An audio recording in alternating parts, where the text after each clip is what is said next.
Welcome in, guys. Happy Monday. Crazy weekend in sports and leagues we don't even cover. Golf, Scotty Scheffler wins the Masters, one of the greatest knockouts in UFC with Max Holloway. And in sports we do cover, NBA and MLB. It was a pretty damn good week. It was a solid weekend up until yesterday. John and I wearing the black for the funeral we had yesterday got absolutely rinsed. 1 in 5 day. Still a solid week, though, plus 7 units.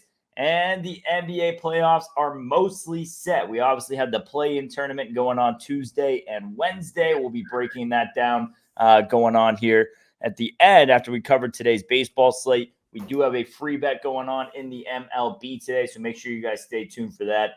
John's talking a little bit about yesterday. I mean, we got some bad blows, but the Nats really the dagger on the day. Yeah, not looking forward to that recap. 6-1 lead. Look, and this is the second time we've taken these 6-run leads and blown them. We had the Diamondbacks 6-0, 6 in the first against the Braves, 8-2, and we blew that one. But you know those things are going to happen against teams. We're going to be against teams like the Braves and Dodgers, as we were both days this weekend. 2 huge wins. Had the Marlins. We're against the Dodgers this week. We're going to go against those teams a lot. And if you get beat by a team like that, it's one thing. But when the Oakland A's come off the deck 6-1, just a little bit different. Again, we try to tell you guys, betting with an edge. That's what the Massa edge is all about. And for my members out there, you could see in the preview exactly what I said. In what world is Oakland a minus 130 favorite with Wood on the mound? And you can see what the Nationals did to him. Now their bullpen imploded, and we blew that game. But again, just to get on the right side, our other baseball loss, because baseball, we've been on absolute fire. Oh, yeah. I felt like Godzilla going into yesterday. Loved my sides. Felt I had a great read on Milwaukee. That game went up to, we took plus 190 on that game. And again, in the preview, I say, who's going to have a better scouting report on Burns than Milwaukee? And they gave him the roughest time he's had this year, even had a 4-3 lead late. Take a plus 190, having a 6-1 lead, games that you could cash out for more than you bet on. That's the edge, and that's what we do every game, every day. If you guys believe mutts like Steve Stevens, not even his real name, the bookie killer, Vegas Dave, the frauds out there that hit 80%. If you then you should go follow those guys. There's nobody can give you what I give you every single day. That's an edge on whatever game we bet. So a disaster yesterday. So far ahead for the week, though, we still come out on the positive end of the week. So we'll get it all started again today. We're going to show you when we get to – I'm going to give you an NBA bet that we've got for the play-in game. That's moved tremendously already. We're going to put up our charts, everything, because we'll show you how it's done, how exactly it's done. So I guess, Ben, let's get started with baseball today. One game already, by the time you guys watch this, could even be over. What do they call this? Marathon Day today, or whatever day it is in Boston. They get off to an 11-10 start. As of right now, no score. What I can't say is Devers did come back after missing the last 4 games. Tough game for Cleveland. This game went high right at the end. Was so tempted to take the Guardians in this game, but Guardians coming off a doubleheader and then extra innings and then travel. Red Sox are home. We take all those things into account. So just kind of laid off the game with Devers being back. We passed on it. Nope, and like John said, 0-0 right there. Curry's first start back as well. Another reason to pass on Cleveland. We'll see how that one shapes up, but got a full slate of action. All teams in action today. We can go ahead and start here with the Colorado Rockies going on to Philly. This Rockies team dropped the last couple there in Toronto. They'd won the first game in that series, but in the series scoring just 1.5 runs per game, hitting just $148. That offense falls off a cliff outside of Coors. And this Phillies team coming off a loss to Pittsburgh yesterday. They split the series. Pitching matchup, pretty decent one all considered. Quantrill versus Nola. Nola been better on the road this season. Both of his road starts solid, 2 runs in 11 2/3. He was roughed up in his one home start, granted, against the Braves. And Quantrill, can he get back to that guy that we rode pretty much most of the 2022 season? He was good his last time out. 3 runs, 6 innings, quality start in Coors Field, always impressive. We'll see if that's the version we see. To me, this game is Rockies or nobody. Massive price here. The bats, though, just didn't do enough for me in that series in Toronto to want to get on it. Look, as Ben said, Rockies, and we say all the time, biggest split home and away, any team, biggest really split of any professional team that we cover, NBA, NFL, Major League Baseball, biggest difference home and road. And obviously that's what Coors Field does for you. 5 runs a game at Coors Field, they score just 3.9 on the road. But that 3.9 on the road is actually more than the Phillies are scoring, just 3.6. Phillies bats struggling in the early going, and this was one of the reasons we were on Pittsburgh the other day. That being said, Quantrill Weird, first couple of outings away from Coors, gets destroyed, goes back there, pitches a gem for Coors standards. Nola coming off a couple of good games, but yeah, this is the worst road team in baseball. Hard to back them, but it's them and nobody. This is an overlay. Philly overpriced. As I've said, I know we got a lot of new Philly guys because you guys are seeing us on Skinny Joe. So you guys are, wow, there against the Phillies again. Yes, we go wherever the line tells us. And I told you guys, I don't have Philly rated as high as the line makers do. And I don't again either today. Just tough to pull the trigger on this Colorado team on the road. We got Giants at Miami. You have Giants coming off a loss at Tampa Bay. Blake Snell, second start. He got roughed up again in his return to Tampa.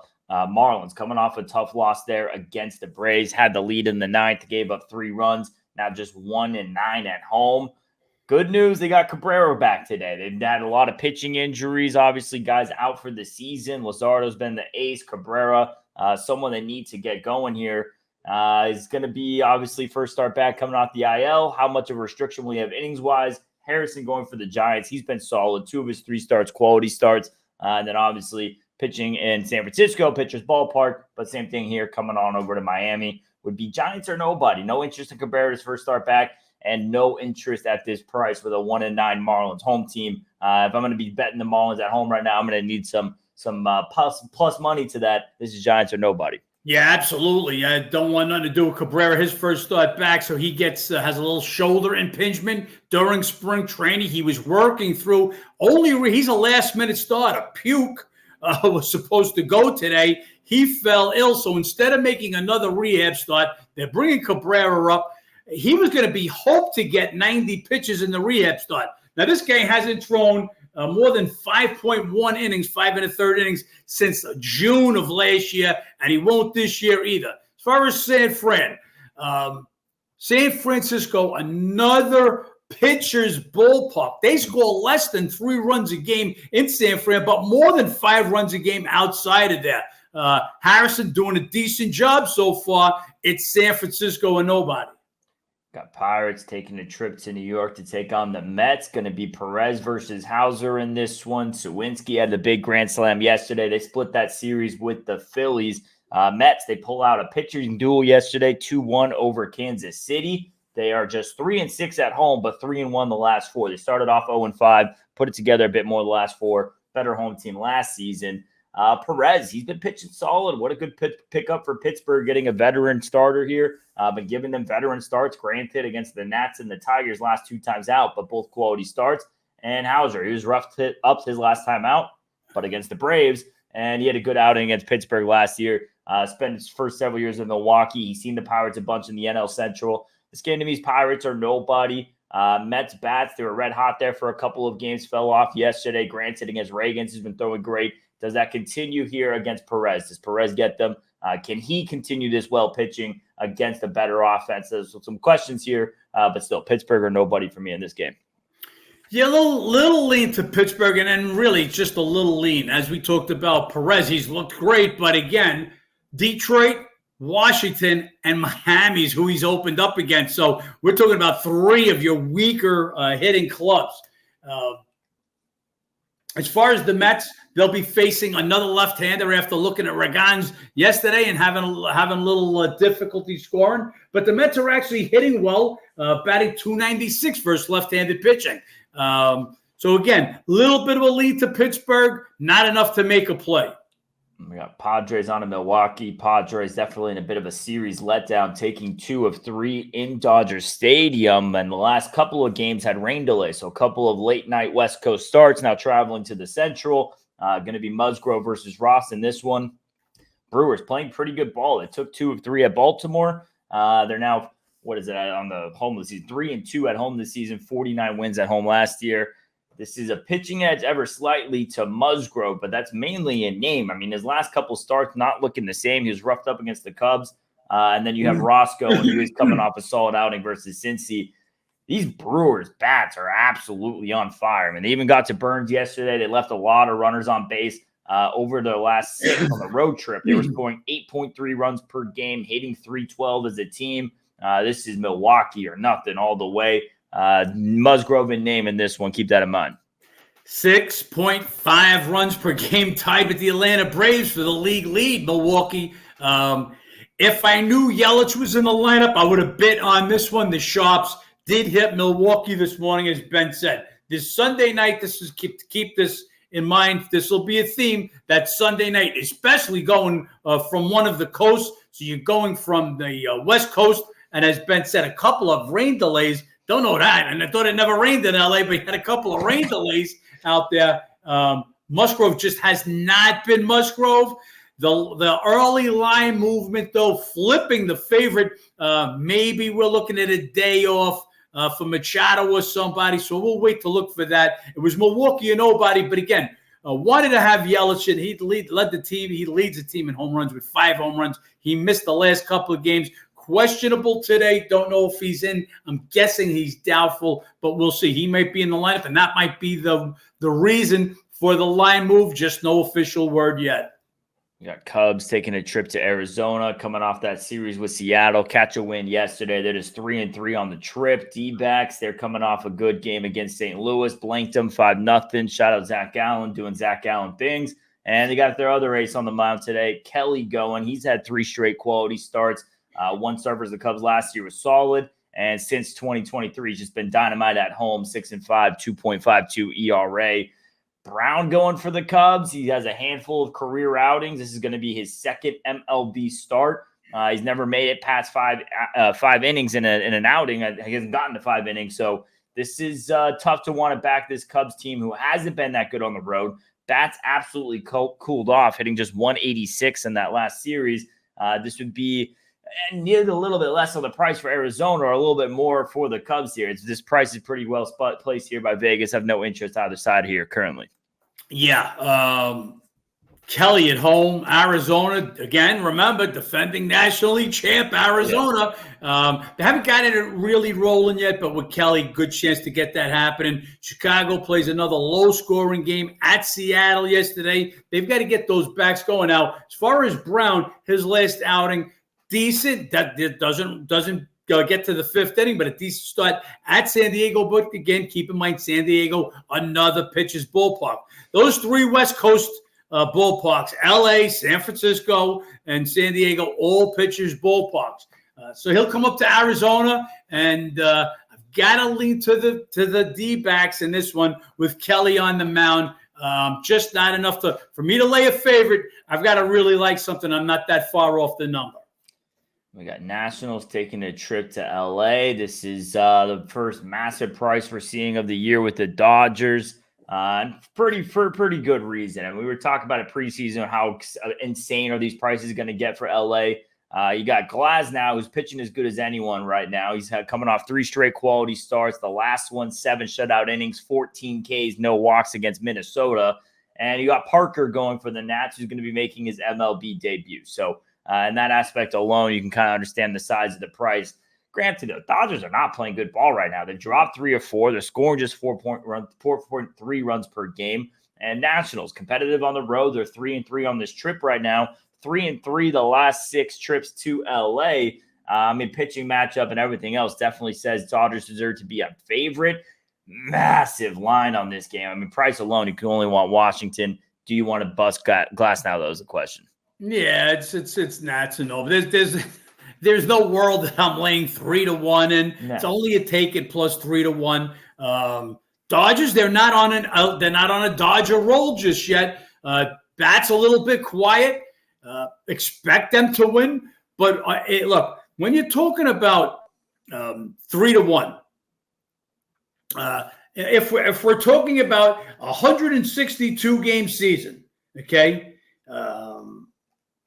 you've got to win 121.5 of those 162 games. Now, 3-1 is what you're taking back with the Nats.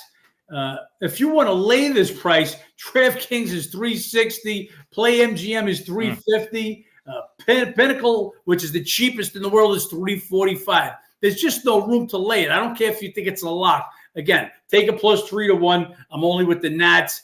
And if they would have won and held on to a 6-1 lead yesterday, gentlemen, we would have had a half a bet just for the hell of it. But blowing a 6-run lead, we'll stay off of it. We got that Guardians-Red Sox game going on. Going to skip through that. Next AL matchup on the slate. Twins going on to Baltimore. Twins bats cooling off is not the word for it. They put up some runs in the series against Detroit, but even still hitting just 185 this season, hitting just 208 versus lefties. Baltimore, they got 11 hits yesterday, 3 of them homers. Cowser, another one of their young studs. He's been heating up. He hit his 4th. Pitching edge, I mean, really, you could argue it either side. Couple of gross pitchers going right now. Varland versus Irvin. Varland, his last 2 starts, 9 runs in 9 innings. Irvin, in his last 2 starts, 9 runs in 10 innings. 2 pitchers getting cracked. 1 team hitting, 1 team not. And all the sharp action came in on Minnesota. Crushed this number, and it's getting pretty low there for Baltimore. So it could be worth a look for the O's. And if the Twins had anything going offensively, I'd want the over in this game just because that's what Baltimore's been playing lately. Played very over-friendly. Started 2 at Boston, brought that back home against Milwaukee. Twins, though, just a tough team to want to back an over right now. 185. The Twins are last batting 185. And one of their better hitters, if not their best hitter, Carlos Correa, he's on the IL. Royce Lewis, he's on the IL since the start of the season. Buxton's been struggling. Yeah, I don't see the value in betting the Twins on the road with Varland, who's been punished in his outing. Granted, the last time was against the Dodgers. Irvin just hasn't been the same since his days back at Oakland. He'll come up with a game here or there, but for the most part, it doesn't look like he's going to get back to where he was. He's the 5th starter on this Orioles squad, and that's why the price was low to start with. But again, I just don't see the value in many of these shops. Definitely hit many. So if you want to follow the shop, guys, they beat that price up. There's no value in this one, especially as low as it is now. We got Rangers going on to Detroit. Simeon, big home run yesterday, but they lost at Houston. Rangers, World Series champs, struggling 2-6 their last 8. Tigers were competitive, split that 4-game series there with the Twins. Bats, though, still not going.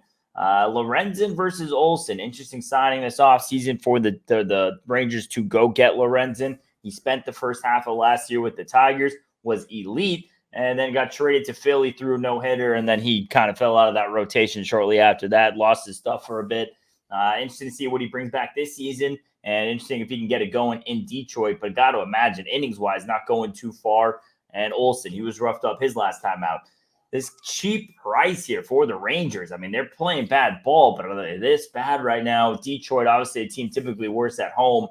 Not sure what you're going to get much out of Lorenzen, and they are coming out of that tough series with Houston. Still, though, Texas are nobody here in this spot.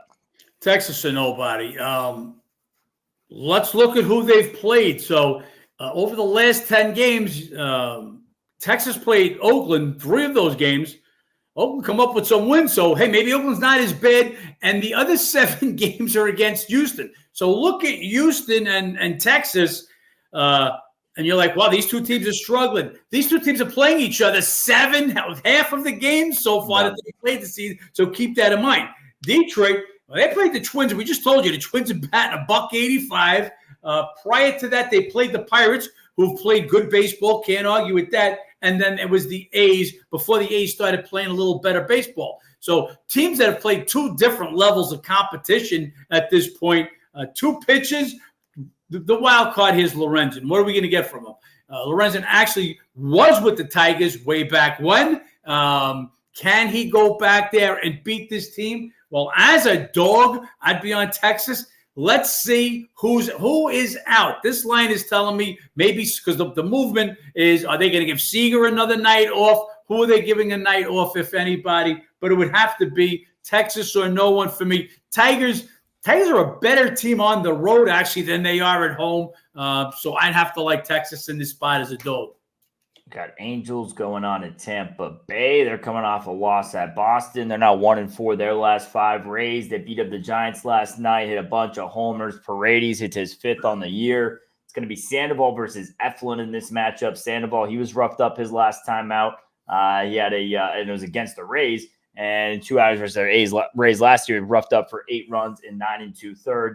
Eflin, he was tagged at Angel Stadium his last time out. Prior to that, though, quality start. He's typically a bit better at home. Matchup history is all Tampa Bay. 11-3 the last 14 meetings, 6-1 the last 7 in Tampa.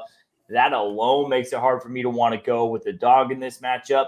But it's still a lean there. It's still a lean. Sandoval had a good outing at Miami to start before. Can he get going here against Tampa?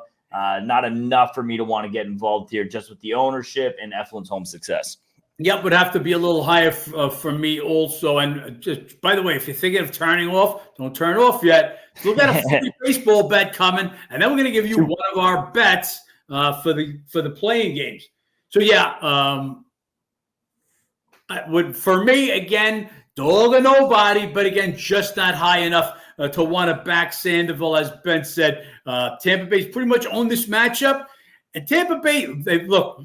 You guys remember what they did at home last year? Oh, yeah. And they're doing it again. They won another 2 out of 3 from San Fran in this last series. Tough to beat at home, own the matchup. Eflin, a better pitcher at home. If this game goes higher, though, I would lean to L.A. Once again, want to see the lineups. Trout did play yesterday on a Sunday. That's usually a day maybe you give somebody sit. So now on the travel day, does he get a day off? We'll look for the lineups later. Got a nice AL East matchup. Yankees at Blue Jays met earlier this season. Yanks took 2 of 3 in New York, and they won 7 of the last 9 trips to Toronto. They're coming off a tough loss in extras at Cleveland yesterday. Gave up 3 runs in the bottom of the 10th. Excuse me. But they've been pretty solid on the road this year, 8-2. Blue Jays coming off a win against the Rockies, currently 4-2 on the homestand. Tough spot for the Yankees. Doubleheader Saturday, extra innings yesterday. They got a pitcher in Gill who's going today, who hasn't made it out of the 4th inning yet. Out of the 5th inning yet this season. So when you need a starter to eat up innings, your bullpen's been taxed. Not the guy to do it. And Bassett, he has been terrific against the Yankees last season. 14.2 shutout innings, 19 Ks, 3 walks. They won both of those in Toronto. He was solid his last time out against Seattle. Right before that, he was roughed up. The Yankees just own this matchup in Toronto. There's not a stadium that Aaron Judge hits better in. He started to heat up a little bit in that Cleveland series. They've been playing good ball without him heating up. It is absolutely a tough spot. I would wait for lineups, but this is just a little bit of ownership in that stadium. Will be a lean to the Yankees or nothing for me in this one. Yeah, I don't want to buck Bassett. Not with Gill. Not with the rough weekend series, doubleheader, had a rain out. Extra innings yesterday, travel. Toronto stayed home, hit a little better. Yes, granted against Colorado, Rocky pitching. But, wouldn't buck Bassett in this spot. Would have to be a bigger number as a dog. We got Royals at White Sox. Royals coming off dropping 2 of 3 against the Mets. Got another good outing from Reagans yesterday, but the bats couldn't get going. They're now just 2-4 on the road this season. White Sox playing bad ball. They just got absolutely blown out by Cincy a couple times in a row. They've now lost 4 straight. They're second worst, 1-7 at home. Kansas City's now won the last 6 meetings. Royals, not much road success, but it's got it all matched up and lined up for them to get it done today. Lugo, 3 straight quality starts, including one against the White Sox this year. And the White Sox calling up Nastrini, who didn't even look that good with the 7.71 ERA in AAA. So massive pitching edge. Team edge got to go to Kansas City. And yes, road struggles, but it doesn't seem like anyone's having road struggles on their trips into Chicago right now. Yeah, White Sox are a minor league team. They were a bad team, and then they lost Luis Robert. Their leader in home runs and RBIs from last year. I mean, it's they've got there's no pop in the bats. They got no pitching staff, basically outside of that kid Crochet that went yesterday. Long story short here, White Sox are on my do not bet list. I don't say that, and the number's got to be extraordinarily higher for me to want to jump on the White Sox, and it's not. And this is a KC team, as I told you guys yesterday.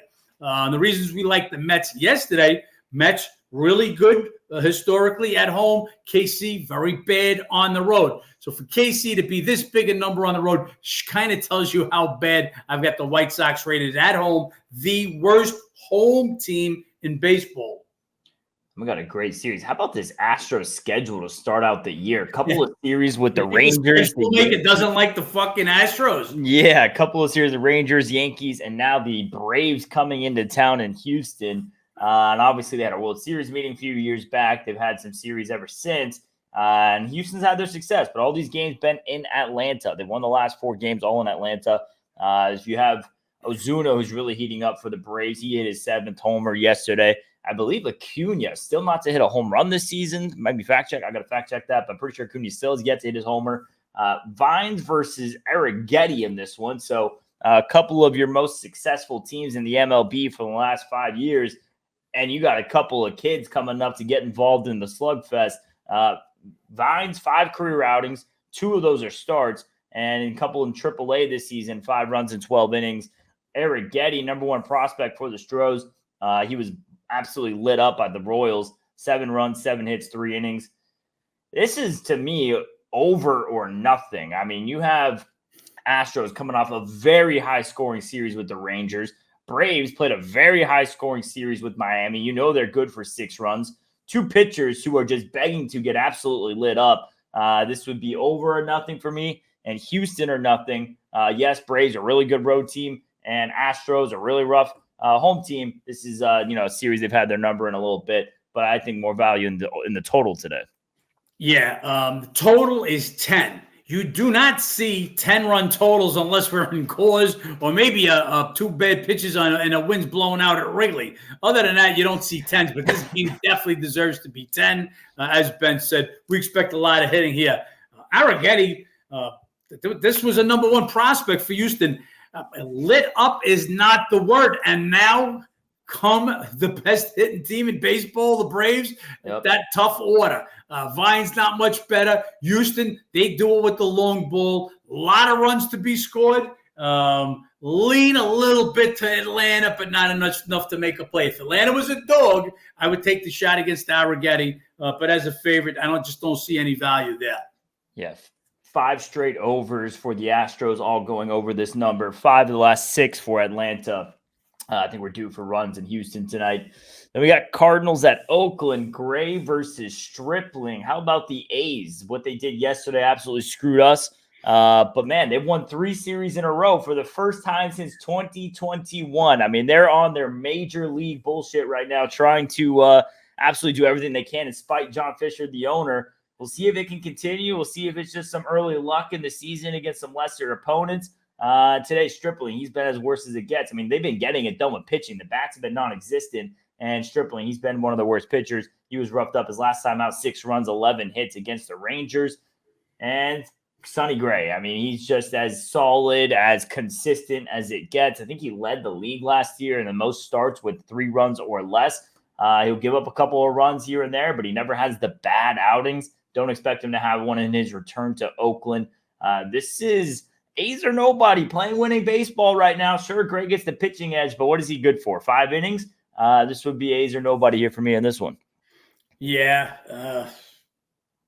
Oakland had scored more than 4 runs, only one other game before yesterday, just in time to get us for 6 and lose that game 7-6. But yeah, big number on the road. St. Louis just not playing great ball. We thought they would bust out in Arizona. They did in that first game, kind of slowed down the next couple of games. Now go to Oakland. This is a pitcher's ballpark in Oakland. Great. Pitched a real good game. We very rarely bet pitchers in their first game back. He went 5 innings, but 5 shutout innings. He does not give up the long ball, keeps you in the games. Should be a low-scoring game, and when they're low-scoring games, then that's when you can take a shot at Oakland. They've been playing good ball. St. Louis, not so much. It's Oakland or nobody. I still would need a higher price if I'm going to buck Sonny Gray in this one. The last game on the card, here comes your guys' free bet. We got Reds taking on a trip to Seattle. If you guys have caught on any trends so far earlier in the season, this Reds team on the road, you guys know we like to back them. Them, Washington, and Baltimore last year are three heaviest bet teams. So far, Nats and Reds kind of carrying that over into the season. Cincinnati, I mean, what they do on the road, pretty good stuff. 5-1 so far this season. Montez versus Kirby today. Montez, he has been pretty solid. He was a bit roughed up his last time out. Granted, it was against that Brewers team, who's apparently the best offense in baseball right now. So take that with a grain of salt. And prior to that was really solid. He had a lot of starts against Seattle from his time in the AL West, 2.72 ERA across 6 seasons there. And then you have Kirby going, who just hasn't looked like Kirby. He was great his first start, last 2 times out, 13 runs, 18 hits, and 7 2/3. Still not walking guys, which is his strength. He doesn't walk guys, gets the Ks, but he's definitely throwing strikes, and they're definitely getting hit. I mean, how can you not want Montez and the Reds here at this price with a Seattle team who's not hitting? So before I say anything else, Ben, I'm just noticing when you get a chance, correct it. We've got Montez in 12 career starts is 2-23. So just noticing that on the preview. So for my Massa Edge members, we're going to get that fixed right up. But yeah, Montez, remember, 1.1 innings last year. He looks healthy, looks more like the guy from 2022 that the Yankees traded for late in the season. Guy that pitched so well with Oakland. So he's looked better, while Kirby, coming off a great year last year, he has been absolutely assaulted his last 2 outings. As far as the road, if you're a Massa Edge member, you could say, how can this team be X amount of rating higher on the road? Well, when they just win more on the road consistently, then they're better on the road. We're going to show you our basketball coming up. But here in the baseball, Cincy won 6 games more on the road than they did at home last year, and they're doing it again this year. They are a better road team. Mariners, not much of a difference year in and year out. The 2 years prior to this year, only 2 more home wins than they had on the road.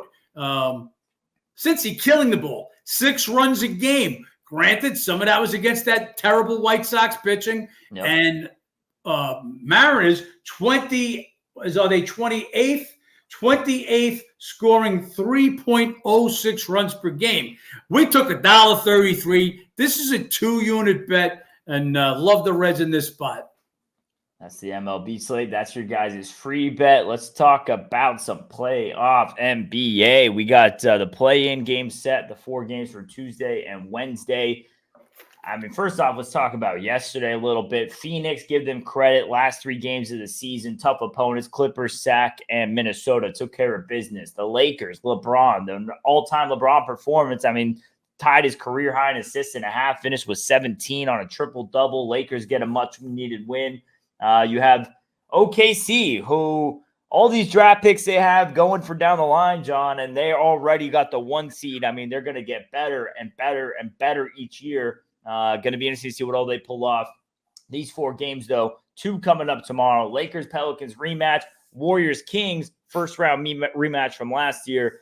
Should be 2 pretty good play-in games, 1 and done. And you got 2 of your most tenured playoff players going tomorrow. Steph Curry, LeBron James. Been here, done that before. Yeah, pretty sure the NBA wants to see those 2 guys in the playoffs. They don't want them sitting home. They need the ratings. Yep. Let me just touch a little bit on this last weekend. You had the reigning champs going to San Antonio and lose Friday night with a chance to basically lock up the number 1 seed. Yeah. I still can't believe they lost that. With that being said, shout out Wemby, by the way, for that. I mean, just 17 points in 3 minutes, riling that comeback. Whew. This kid has lived up to the unicorn hype. I said it. It started slow, not much of an improvement. But if you follow my numbers all year, you could see San Antonio slowly but still rising. Watch where I'll have their number to start next year compared to where they end. Oh, yeah. They're a player away from being a decent team. The problem is the West is just fucking loaded. You've got the top 10 teams all finished 10 plus games above 500. It's the first time that's ever happened in the NBA. So they just loaded. So going to be tough for them to make any impact, but they're going to get even better. As for OKC, they stalled out a little bit. They had some games where they sat SGA and J-Dub. They're back. Granted, Mavs were playing. They sat everybody. A lot of teams just sat everybody this last weekend. Take this last weekend with grain of salt. That's why we just tried to pick some games here and there. The Memphis Grizzlies we played on yesterday. Denver had talked about sitting there all their starters after losing the Friday night game. So for our Massa Edge members, why'd you bet Memphis? We bet Memphis because Denver, the only way that Denver could then finish number one was the Thunder had to lose to the Mavs, who were sitting everybody. They were 19.5 or 20-point favorites. And Minnesota had to lose their game to Phoenix. Both of those things had to happen for Denver to be the number one seed. So it didn't make sense, but they went and played everybody. You're talking about Jamal Murray, who's, you know the story with Murray. He's one twisted this or that away from an injured list again. Anyway, that's the reason we went with Memphis. There was a question if they would play, question how much they would play. There's a lot of it. But anyway, Denver really gags it up in a loss to San Antonio. Look, the night before, the Friday night, Lakers play a great game. Man, they own the Pelicans, and they'll catch them in the first round, the playing game. But before that, they almost blew that chance in Memphis. Memphis is playing a G League team, and they gave the Lakers everything they could want. Look, this only goes to tell you, you don't show up for a game, you're not going to cover that game, and you could very well lose it. I don't care what the point spread is. So a lot of interesting basketball.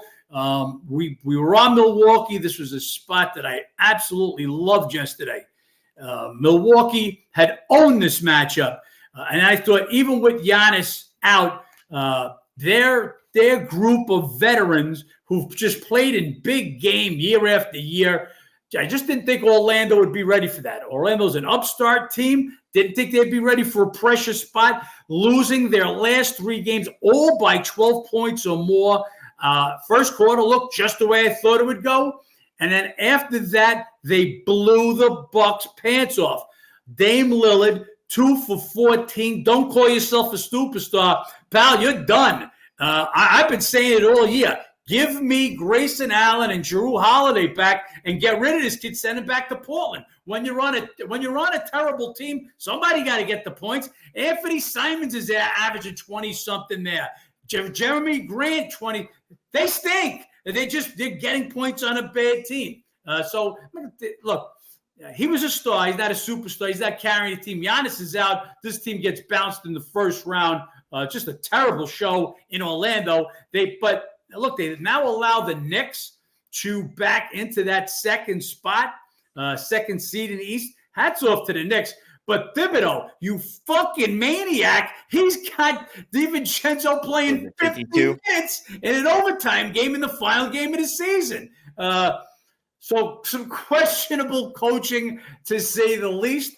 But as Ben alluded to, let's all take a look. I don't want to talk about the GOAT, to this, to that. I'm an MJ guy from my era. But a triple-double in a game that really means something at his age. It's ridiculous. Tip your hat to this guy. Ridiculous. Yeah, it started off, it was like 8 assists in the first 5 minutes of the game, just picking apart the Pelicans. And that's one reason, speaking of this game for the play-in coming up, I'm okay going with the Lakers again in this one. Now, I haven't bet it. I lean to that side. We as Massa Edge have not bet that. But LeBron's IQ and the way he picks teams apart, it becomes a chess match. The playoff becomes an absolute chess match. He put it on display yesterday. Obviously, it's really tough to win 2 games in a row in the same place.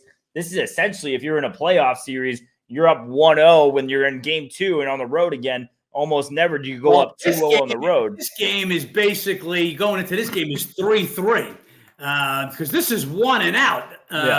So this is you can't say that because the loser of this game will get a chance to play the 9-10 winner. So it's not losing, you're out. But look, big spot. And as you said, you got LeBron. I say LeBron playing chess.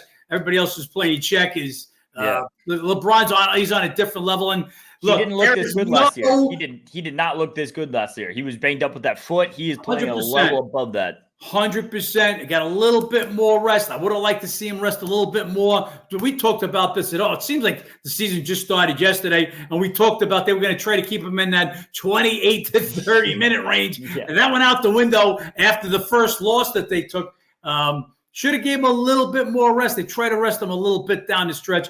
Let's see how much that lasts. Look, they've got for it to really accumulate, they need to make it past that second series. If he's into the second series, is it taking his toll on him? Then the beauty about playoffs, no back-to-backs. That's where AD and LeBron can give you the best. That's why their rating gets better in the playoffs. And we got to take the paper mache tag off AD. 76 games he played this year. That's the most he's ever played. One thing, too, as well, with the Lakers, if they do win this, they get the 7th seed. Obviously, they get Denver in the first round. Obviously, any other team in the West, I give them a fair chance to beat. Nuggets have their number, but their best chance against the Nuggets is in the first round when LeBron's fresh, when their team hasn't – I mean, if you're going in the Western Conference Finals against Denver, you're an old guy, 40 years old, you're playing third series in a row, and the altitude, I mean, you just don't stand a chance. First round, Murray still coming back from that injury, they might have a chance against Denver. Look, to beat Denver, Lakers they're going to need AD to play like he played again yesterday, like a monster. They're going to need LeBron to do what LeBron does, but they're also going to need D'Lo to knock down those 3 points. They're going to need everything to fall at the spot. Hachimura, those role players have all got to step up. Denver, like I said, a notch below where I feel they were last year. We'll see how they go into now. Look, it's money time now, but you're a champion can't lose the 1 seed by losing at San Antonio. The team that going into that game had the worst record. Them and Portland finished with the worst record in the West. You can't lose that game. Just can't lose that game. But anyway, that being said, we've got 4 playing games. The 2 West Conference games go tomorrow, Ben. So I want you to take it from there. And then for the rest of the playoffs, we'll do that on Friday. Yeah, we touched on Lakers, Pelicans a bit. AD had that back issue at the back end of that game. Don't know how serious it is. You never know. He's been pretty healthy this year. He's going to play. There's no way he misses this out, especially against his former team. Question is, how much does it affect him? The Pelicans, if you guys have watched us this whole NBA season, there's nobody higher on the Pelicans than myself. Can't get it done in this matchup, and they're too young. The playoff experience isn't there. The double revenge factor, tough. Don't get me wrong. Lakers are nobody in this game. And I'll take the Pelicans to come out and back in the 8th seed when they have that next matchup, John. But I'll let you talk on this game for a second. Well, let's see what they got going on. First of all, Zion comes up with another disgusting game yesterday. Pelicans, let's not forget, they faced the Lakers in the in-season tournament in Vegas and get absolutely embarrassed. I mean, they got the doors blown off them. They repent a little bit with a win at New Orleans and then go to L.A. and get beat again. And they get beat last night. That's 5 of the last 6 meetings. AD 11-3 against this team, his old team, in the last 14 times they faced. We already talked about LeBron. So now let's talk about the Pelicans. So they get Brandon Ingram back yesterday. He plays in the low 20s. He shoots 6 for 9, not bad, but was a game worst. When we talk about the plus minus 28 on the game. He'll have a day off, and the second game, there's always going to be some rust and getting into the flow and your teammates finding you and being in the right spot at the right time. So that should pick up. And besides the we do say to beat that same team twice on their home court, always a tough chore. I think the number's right there. What I do want to do, Ben is going to pop up our ratings, and I'm going to show you exactly what our Massa Edge members are looking at. Can we blow that up at all, Ben? I don't think I can get it any bigger than this here. Okay, so let me see if I can zoom in. Maybe I can't see it, but if maybe some guys with better eyes, some young eyes could see. Is that bigger? There you go. Okay, a little better. So let's pop up the first 2 games. If you scroll down a little bit to the Lakers and beautiful, Ben. Scroll down, Lakers, Pelicans. So slow it up right there. Okay, so you get, if you see this, the first column is your home rating. The second column is your away rating. if you're looking up at near the top, you're looking at the Lakers, you'll see 39.8. That's their home. 37.4 is their road rating. Go down a couple. We're in alphabetical order, and you'll see New Orleans. There you go. At home, 38.5. Well, 38.5. Now that Ingram is back, 38.5 is 1.1 points better than 37.4. And if you guys look at the line is 1.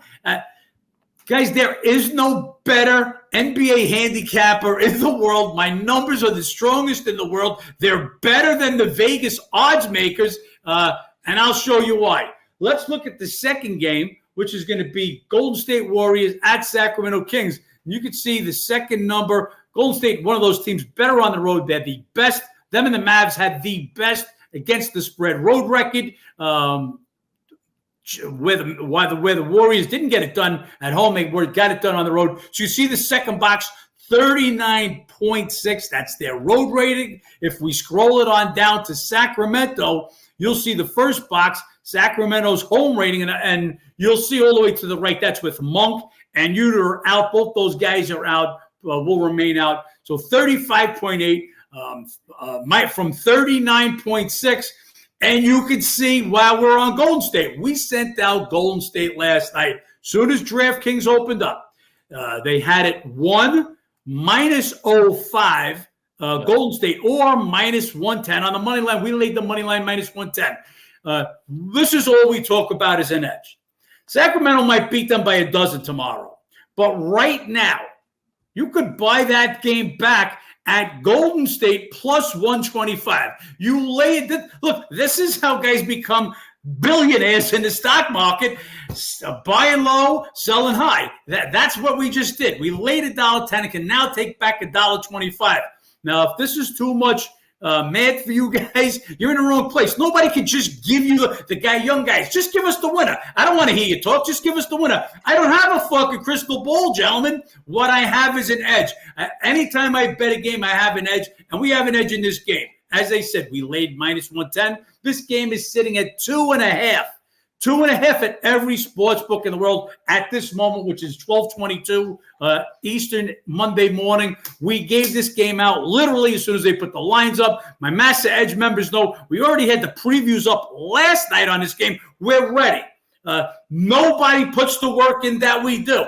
Nobody's better than us in the NBA. Nobody bets the dogs like we do in MLB. So again, it's about an edge. There's nobody that hits 80%. They don't do that unless they're betting these 8-1 shots in UFC. Then they hit 80%.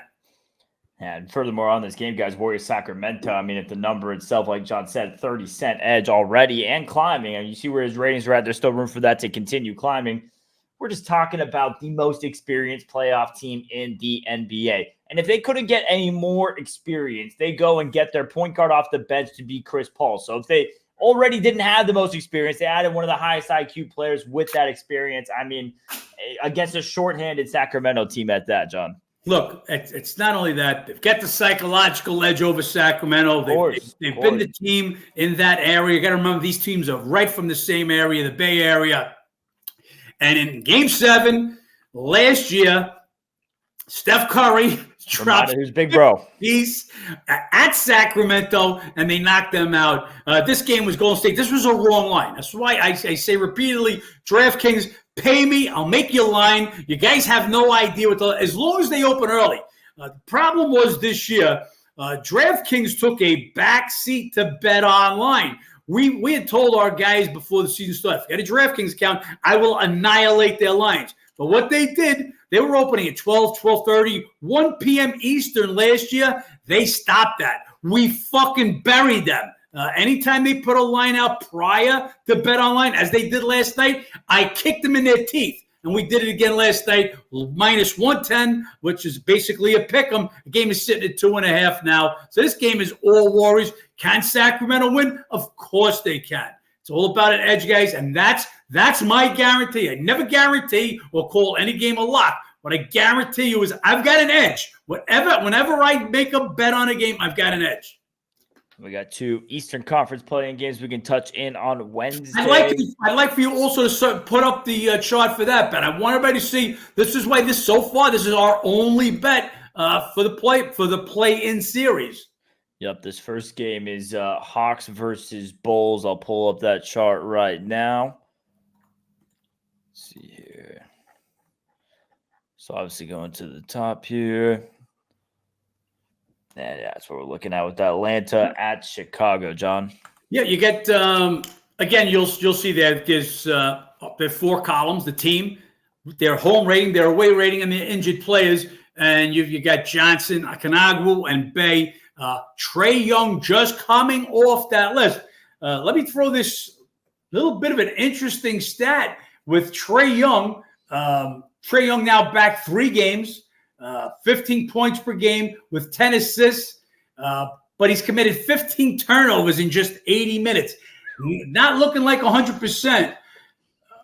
By the way, Atlanta Hawks record with Trae Young this year, 22-32.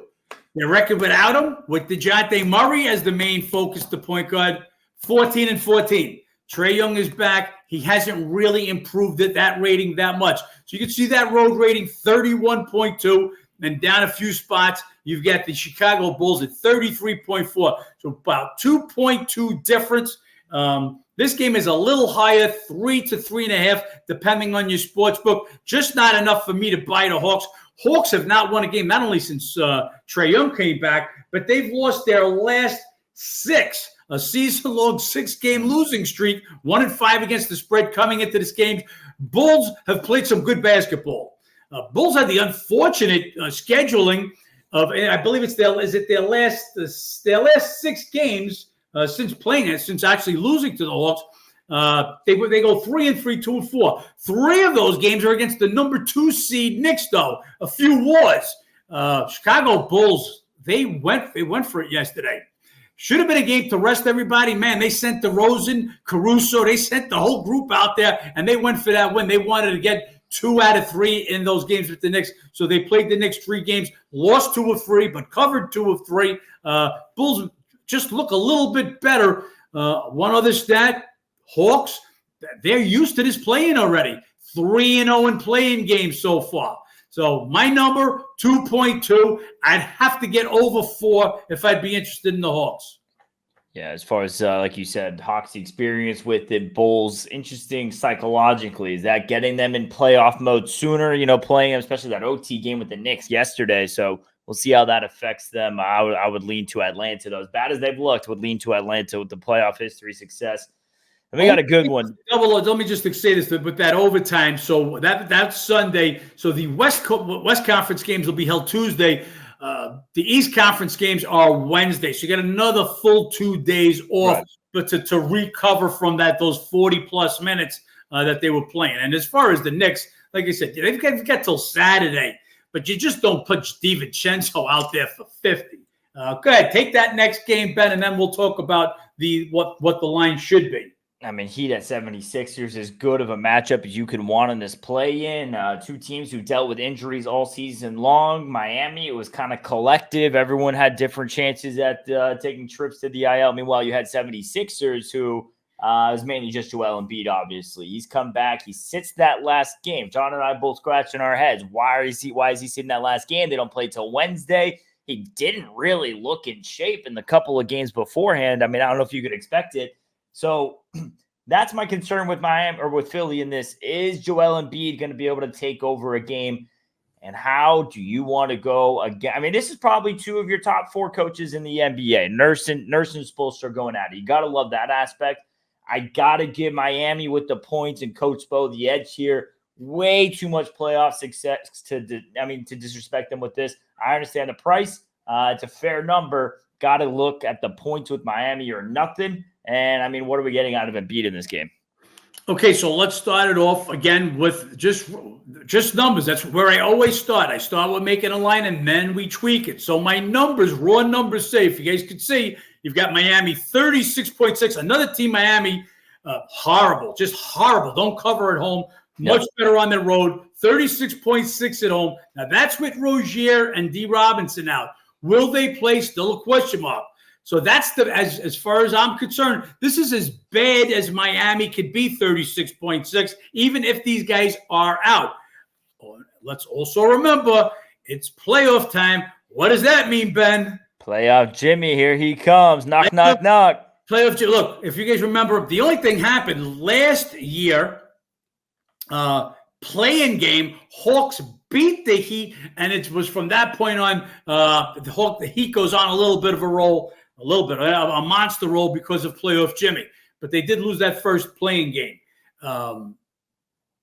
Here, Philly, 41.6. If you would drop down is their home rating. So you've got a Philly 41.6, Heat 36.6. The difference is 5. Now, again, as Ben said, why didn't Embiid play 15 minutes, 20 minutes, the first half, the first 8 of the first quarter, like Lou did with the Clippers the other night? That should have got out there for a little bit of run, get in shape, more of an exhibition game. With that being said, Philly right now is the second dangerous team in the East, if Embiid is right. So my rating of 41.6 is with obviously a healthy Embiid.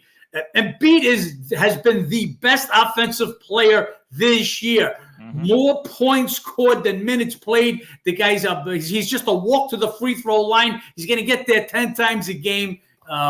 Look, you've got the right guy. Bam's a good defender. Can he slow him down? You're not going to stop Embiid. Can you slow him down? So, at best case scenario, I've got Philly 5 points better at home than the Heat are on the road. But Heat number could be a little better with Rozier playing, with Duncan Robinson playing, with Embiid at less than 100%. That's why he's out. And the X factor, playoff Jimmy. So with my number being 5, I'm a little bit less than that. And if you go to anywhere in the world, you see 4.5. So that's my line. I mean, that's what the line should be. Again, we showed you 4 games. Okay, we show you the difference in all the lines. One had a difference from what my line is. That's the only game that's moved. That's called having an edge and knowing where the edge is. Yeah, playoff Jimmy goes last year from scoring 22 points a game in the regular season to almost 32 points per game in the playoffs. I mean, just phenomenal. Can he make that 10-point jump again? I mean, it's hard to say he won't. We've seen it several seasons in a row. We'll see what he brings in that game on Wednesday. So what I do want to say with that, so you got to remember, Tyler Hero gets hurt in the first postseason game last year, and then he's without him. Now, Hero's back. They both finished with 20.9 points per game during the regular season. So with Hero back, does playoff Jimmy take over is basically what I'm saying. I think he does going back to Philly. I mean, that's a little personal for him on top of everything else as well. Look, there's one thing you're gonna play within your system. With Spo, he carries that kind of credibility. So again, I think the 3 other games, real tight games. Lean to Hawks if it goes higher. Still lean to the Heat because of the wild cards, like I said. Is Embiid a little less than 100%? Is that why he didn't play that game? I mean, you got 2 days off. There was no reason to get him out there for a few minutes. So something wrong with that knee again. And do we get Rozier and Duncan Robinson back? So we'll lean to Heat, a lean to the Hawks. The Pelican Laker game. Yeah, you can only bet the Lakers given their last history. 5 of the last 6. Couple of blowouts this year. AD with the domination. Not only the ownership, but the veterans there. LeBron, AD, just gotta have that edge. But tough to go and beat another good team. Pelicans are a good team, guys. Don't mistake that. If Brandon Ingram picks up his game, that's going to be a tough out. If Ingram doesn't get hurt, they're not even in this play-in situation. They're battling for that 5th seed with Dallas. Yeah, I'm going to agree with you. Look, we said it. They had enough talent, and even with Ingram, they fought. Problem here with the Pelicans, which I should have showed you on my ratings. Pelicans are as good on the road as they are at home. They're just not a good home team this year. Mm-hmm. I think they're 8 of their last 9 road games, and Lakers have kind of done the same. Lakers playing really good on the road down the stretch, and they had a good stretch finish. Pelicans have now lost 5 straight home games. So Lakers are nobody, Hawks are nobody, Heat are nobody. And when I say nobody, sometimes it is nobody, but Golden State Warriors love it. We made that a 3-unit bet. minus 110 last night. And we got 2 bets right now, guys. Yep, guys, we have another bet already out for this weekend in the NBA playoffs. If you want that, sign up on MassaEdge.com or download the Massa Edge app. We gave you guys one of our reads for the play-in tournament. Obviously, that number's moved. If you guys want those numbers before they move, sign up on the app or the website. Gave you our free bet in the MLB today with the Cincinnati Reds. Hopefully, we can catch a winner there. A bit of a longer episode today, but we had a lot to go through, a lot to cover. Appreciate all you guys who tuned in throughout. And if you guys want to ask any questions or anything else, John, we're going live 5 Eastern again tonight, correct? 5 Eastern on Instagram, and we welcome all our longtime followers and obviously our members. Guys, you could tap in. You can bring any questions with you, put them in the feed, or tap in, and we'll bring you on and answer your questions. We are the most transparent. When you're this good, you are transparent. There's nothing I won't answer. Some guys sometimes aggravate me a little bit. You can't don't ask me a question 8, 9 o'clock in the morning, DMing me on Instagram or in the chat that I've already explained in the preview. Please read the preview. Do we lose? Absolutely. Baseball, guys, we're going to lose more than 50% of our games, but go look at the dogs that we're taking. I think we've bet 2 favorites so far this year, and I'm talking minus 103 and minus 12-cent favorites. But we bet the dogs. That's how to make value. Catching 180s. Caught the Nationals plus 210. I don't think we've done a podcast since we had the Nationals plus 210 at San Francisco. This is how to make money betting baseball. We can go under 50% and make money while guys are hitting 60% and losing their shirts because all they know is how to do is bet the Dodgers, bet the Dodgers, bet the Dodgers. How'd that work out for you guys this weekend? Yep, a little bit of a rough stretch for LA, a little bit of a rough Sunday for us, coming off a huge week, looking to get back some of that money today. Make sure you guys sign up on the app or website. And John, if you have anything else, otherwise let's get to it and let's make some money. Let's make some money.